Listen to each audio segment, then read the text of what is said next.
How to use Gemini Review. Properly beginner mistakes that cost you. Gemini is a popular cryptocurrency exchange, but beginners often make mistakes that cost both time and money. Here's how to use it effectively. The first mistake is skipping account verification. Most people get this wrong by trying to trade before completing its checks. Gemini requires identity verification for security and compliance. Complete kick verification first to avoid withdrawal delays. Second mistake, not understanding fees. You won't believe how quickly small trades add up if you ignore trading and withdrawal fees. Review Gemini's fee schedule and consider using limit orders to reduce costs. Third mistake, poor security practices. The surprising truth is that two-factor authentication FA and cold storage are essential.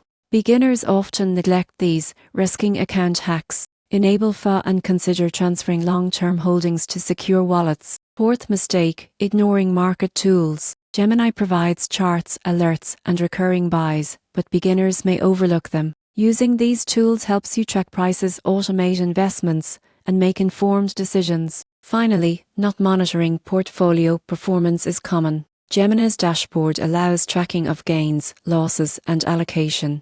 Monitoring regularly prevents surprises and helps adjust your strategy efficiently. Using Gemini properly means completing verification, understanding fees, securing your account, using market tools, and monitoring your portfolio. Avoid these beginner mistakes, and you'll trade cryptocurrency safely and strategically.